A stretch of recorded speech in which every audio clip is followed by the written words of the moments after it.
Hello दोस्तों, ये हमारा थर्ड पार्ट है और ये पार्ट का जो नाम है और जिस पार्ट को कवर कर रहे हैं ये पार्ट हमारा है भारत से हम क्या सीखें। ठीक है, ये हमारा पार्ट है, चैप्टर थर्ड है और ये हमारा जो सीरीज चल रहा है इसका ये पार्ट थर्ड है। ठीक है, पार्ट 1 और 2 हम ऑलरेडी कवर कर चुके हैं। जो नहीं देखे हैं वो देख सकते हैं, हम लिंक भी आपको डिस्क्रिप्शन में प्रोवाइड करा देंगे या आप हमारे प्लेलिस्ट से हमारे चैनल पर देख सकते हैं। ठीक है, चलिए हम स्टार्ट करते हैं। जो हमारा फर्स्ट क्वेश्चन है ये है, भारत से हम क्या सीखें कि रचनाकार कौन है। इस क्वेश्चन का कहना है भारत का जो लेखक, भारत से हम क्या सीखें ये चैप्टर का राइटर लेखक कौन है। ठीक है, तो ये कौन है, ये जो है मैक्स मुलर। ऑप्शन बी हमारा यहाँ पे सही है, मैक्स मुलर। देखिए इस चैप्टर में हम जो भी इंपॉर्टेंट क्वेश्चन बन रहा है, जहाँ से भी स्टैटिक लाइक क्वेश्चन बन रहा है, ऑब्जेक्टिव क्वेश्चन बनता है, जो पूछने की बहुत ही ज़्यादा चांस है और हर साल पूछा जाता है, वही क्वेश्चन को हम सेलेक्ट किए हैं और मोस्ट इम्पोर्टेंट क्वेश्चन है।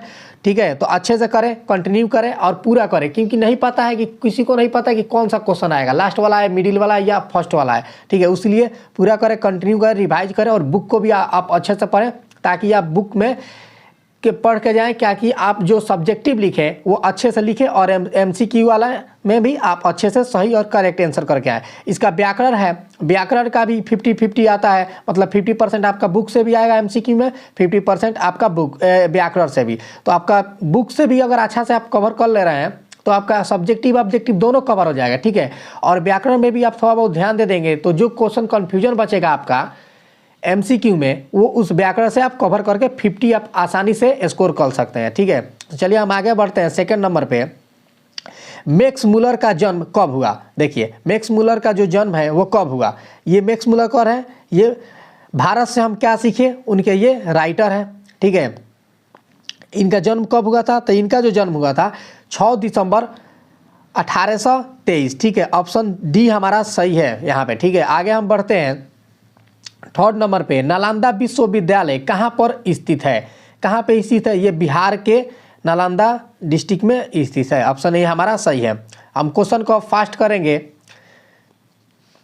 ठीक है, तो क्योंकि क्वेश्चन तो ज़्यादा, जितना शॉर्ट और सही वीडियो रहेगा उतना मजा आएगा। आप नाश्ता खाना करते करते देख लें और रिवाइज भी करें अच्छे से जल्दी में। ठीक है, देखिए महारानी विक्टोरिया ने नाइट की उपाधि प्रदान की, किसे प्रदान की, तो मैक्स मुलर। ऑप्शन ए हमारा सही है। आगे हम बढ़ते हैं 5 नंबर पे, 172 दारिस नामक सोने के सिक्का का घड़ा कहाँ मिला था। कहाँ पे मिला था, ये जो मिला था हमारा वाराणसी के में मिला था। ठीक है, ऑप्शन सी हमारा सही है। आगे हम बढ़ते हैं। मैक्स मुलर को विद्यांतियों का देवांती किसने कहा। ठीक है, विद्यांतों के वेदांती किसने कहा, तो ये जो कहे थे स्वामी विवेकानंद। ऑप्शन बी हमारा यहाँ पे सही है, ऑप्शन बी। आगे हम बढ़ते हैं 7 नंबर पे, दारिस नामक सोने के सिक्के से भरा घड़ा किसे मिला था। देखिए वो कहाँ मिला था, बनारसी में। किसे मिला यहाँ पे ये पूछा है, तो ये जो मिला है वॉरेन हास्टिंग्स। ये इंडिया का गवर्नर जनरल भी रह चुके हैं। ठीक है, इंडिया का। ये आपको ऐसा लगता होगा देख कर कि ये सिर्फ हिंदी का क्वेश्चन है, नहीं। जो हिंदी होता है वो इतिहास से एकदम रिलेटेड होता है। ठीक है, एकदम एस्पेक्ट उसका ही रहता है। आप जब हिस्ट्री भी पढ़ेंगे, अगर आगे आप कोई कॉम्पिटिटिव एग्जाम दे रहे हैं तो ये सारे आपको काम आने वाला है। आगे हम बढ़ते हैं 8 नंबर पे, मेघदूत नामक पुस्तक का अनुवाद मैक्स मुलर किस भाषा में किया। ठीक है, किस भाषा में किया, तो ये जर्मन भाषा। ऑप्शन डी हमारा सही है। तो देखिए जर्मन भाषा, और ये भी पूछा जा सकता है मैक्स मुलर कहाँ इनका जन्म हुआ, तो वो जर्मनी के अंदर हुआ था। ठीक है, ऑप्शन तो मतलब जर्मन में हुआ था, या पे इसका किस भाषा में अनुवाद किया गया इस बुक को, जर्मन में। ऑप्शन डी हमारा सही है। आगे हम बढ़ते हैं 9 नंबर पे, संस्कृत भाषा और यूरोपियन भाषा का तुलनात्मक व्याख्यान किसने दिया। ठीक है, किसने दिया, तो इसका जो करेक्ट आंसर बनेगा वो आपका है मैक्स मुलर ने ही। ठीक है, ऑप्शन ए हमारा यहाँ पे भी सही है। ऑप्शन ए मैक्स मुलर ही यहाँ पे करेक्ट आंसर है। ठीक है, 10 नंबर देखते हैं। कट और केन उपनिषद का अनुवाद है। ठीक है, अनुवाद यहाँ पे अनुवाद होगा। ठीक है, ये इसको सुधार दे, अनुवाद होगा। ठीक है, अनुवाद मैक्स मुलर ने किस भाषा में किया। ठीक है, तो ये भी बुक आपका वही जर्मनी में ही होता, जर्मन में ही हुआ था। ठीक है, जर्मन लैंग्वेज में। आगे हम बढ़ते हैं। मैक्स मूलर के पिता का क्या नाम था? तो इनका जो नाम था विल्हेम्स मूलर। ऑप्शन ए हमारे यहाँ पे सही है। आगे हम बढ़ते हैं 12 नंबर पे, प्रंत मानो का अर्थ। ठीक है, प्रंत मानो का अर्थ क्या है? ये जो वर्ड है आपका बुक में यूज किया गया, तो इसका यहाँ पे अर्थ मीनिंग पूछ लिया है, तो इसका मीनिंग क्या है? इसका मीनिंग है प्राचीन मानव। ऑप्शन सी यहाँ पे सही होगा। ठीक है, ऑप्शन सी। आगे हम बढ़ते हैं, वरेन हास्टिंग था। वरेन हास्टिंग क्या था? देखिए यहाँ पे क्वेश्चन आ गया, क्या था ये? भारत का गवर्नर जनरल। ऑप्शन ए हमारा सही है। आगे हम बढ़ते हैं क्वेश्चन नंबर 14 पे, मैक्स मूलर का जन्म कहाँ हुआ? देखिए यहाँ पे जन्म पूछ लिया गया, मैक्स मूलर का जन्म कहाँ हुआ? तो ये आपका डेसाउ जर्मनी के अंदर हुआ था। ऑप्शन बी ठीक है सही है। देखिए जहाँ से भी स्टैटिक लाइक क्वेश्चन बना है वहाँ से हम उठाए हैं। 100% हम कह सकते हैं कि जो भी इस चैप्टर से क्वेश्चन आएगा इसी में से आएगा। तो आप अच्छे से करें, हर बुक से आप हर चैप्टर से 2-4 क्वेश्चन आता ही आता है। ठीक है, भारत कहाँ बसता है? भारत कहाँ बसता है? तो भारत एक गाँव में बसता है। ठीक है, गाँव में बसता है, ज़्यादातर पे गाँव में लोग रहते हैं, भारत के निवासी करते हैं। आगे हम बढ़ते हैं 16 नंबर पे। 16 नंबर देखते हैं, भारत से हम क्या सीखे?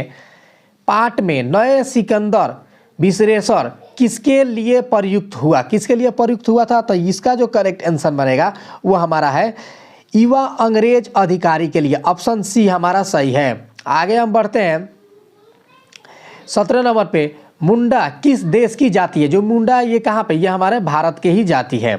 आगे हम बढ़ते हैं, सर विलियम जोन ने भारत की यात्रा कब की थी? तो ये कब की थी सर विलियम जोन भारत की यात्रा? ये जो की थी 1783। ऑप्शन डी हमारा सही होगा, 1783।